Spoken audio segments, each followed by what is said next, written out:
What is up, guys? Dead Set here. It is Sanctuary Sunday once again, and we're going to talk about demons.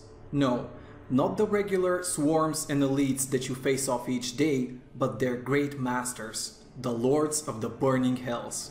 Let's talk about who they are. Of all the great evils, it is much to Sanctuary's misfortune that they know the most about the Lord of Terror, Al Diabolos, known more widely as Diablo. He is the root of all fears buried deep within mortal minds. He is the nightmare that awakens us, sweating in the dark. He is an entity of pure malevolence and depthless evil. He has plagued Sanctuary on several occasions and tormented mortals time and again, more often than any of his foul brethren. Despite the fact that age as we know it does not seem to apply to the lords of hell, Diablo is generally considered to be the youngest of the three. It may also seem odd to assign positive traits to a demon. Nonetheless, it is said that Diablo is the most creative and far-sighted of his brothers, perhaps of all the evils. Many claim that Mephisto is the most intelligent, but intelligence has as many facets as does evil. Diablo is calm, cunning, and patient, and best understood when we view all his actions as attempts to instill terror in those around him. Consider the components of terror, a mix of fear, shock, and utter hopelessness. Perhaps Diablo's most insidious power is the ability to cast his influence deep in the minds of his victims and latch upon their greatest, most crippling fears, then to apply that knowledge and, in so doing, use a person's own worst fears against them. As perverse as it may sound, Diablo sees himself as an artist of terror. Deckard Cain attests to that when he was subjected to Diablo's evil. It seemed to him as if he derived from it the pleasure that an artist takes in his work. Perhaps he sees each of his victims as a canvas. Diablo knows that conquest comes when enemies panic and turn their backs to their fears rather than face them. However, and this is an important concept to grasp, Diablo does not acquire his satisfaction from conquest itself, as perhaps Mephisto might. Diablo feeds on the terror that precedes the conquest.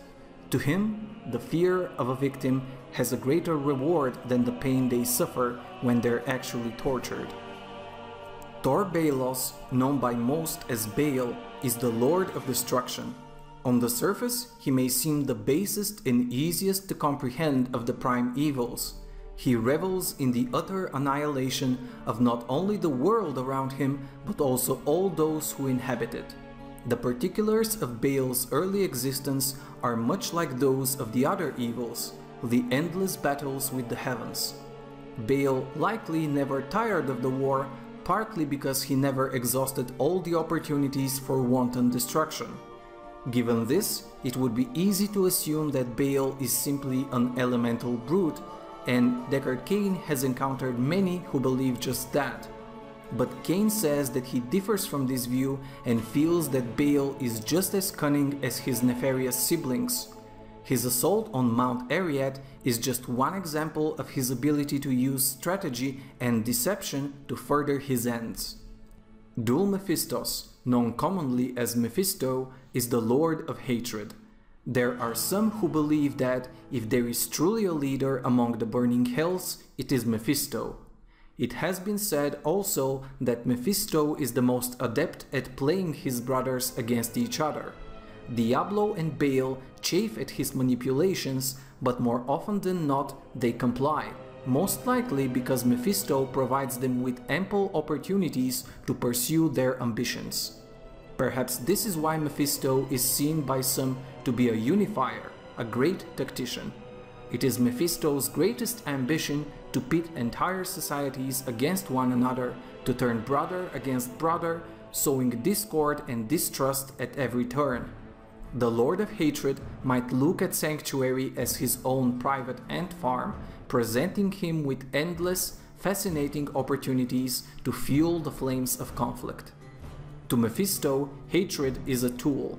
though one he wields with utmost precision.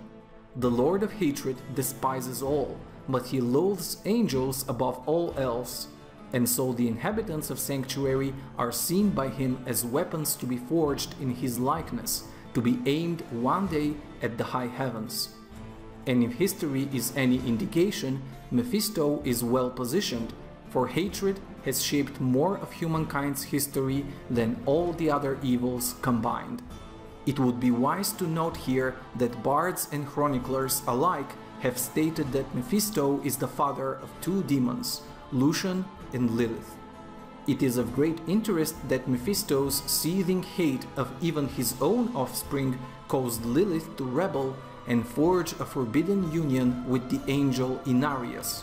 Lilith seized the opportunity, knowing full well the depth of her father's enmity towards the angels. Thus, it is ironic that her father's hatred drove her to ultimately birth the race of the Nephilim. Duriel, brother to Andariel, is also known as the Maggot King, or the Lord of Pain.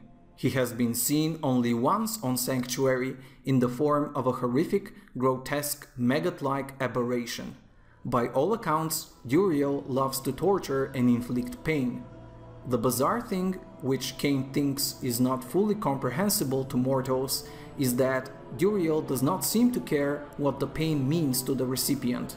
He appears to love the music of the screams, the disharmony of agony at a sensual level.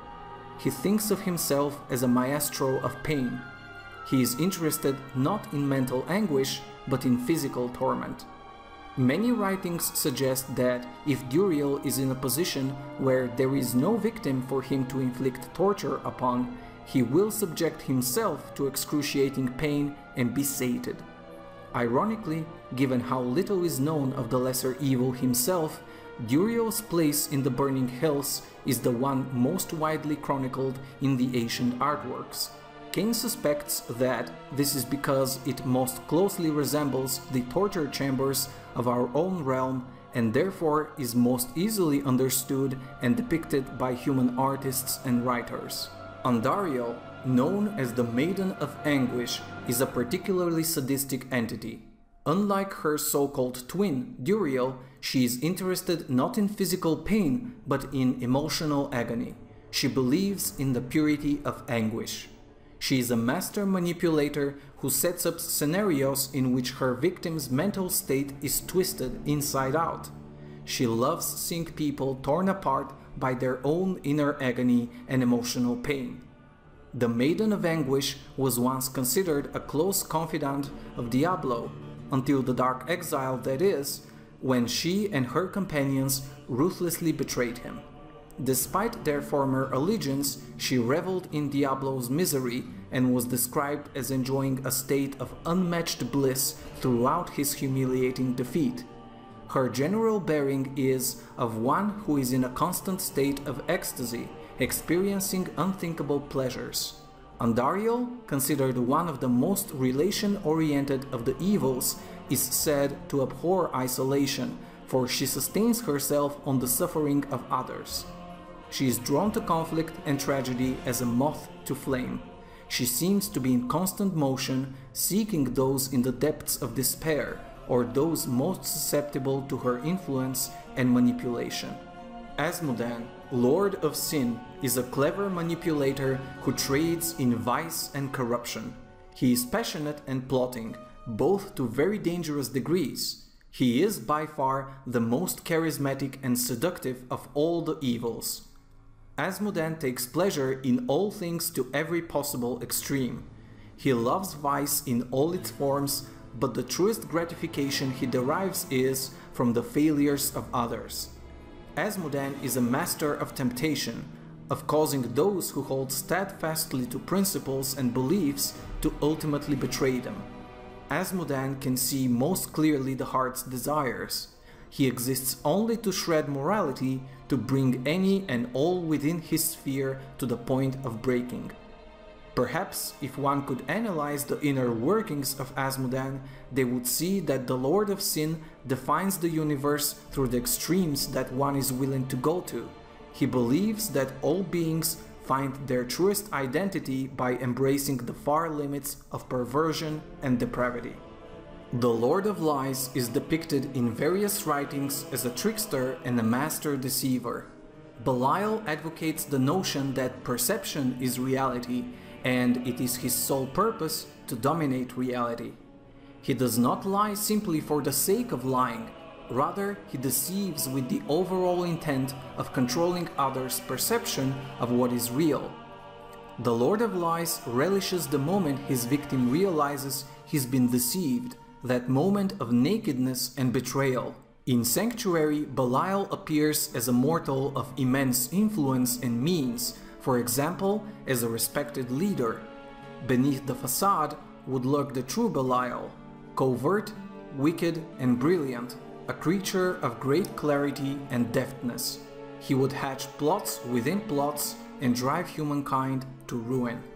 These were all 7 of the Lords of Hell, the 3 prime and the 4 lesser evils, and thus concludes this week's Sanctuary Sunday.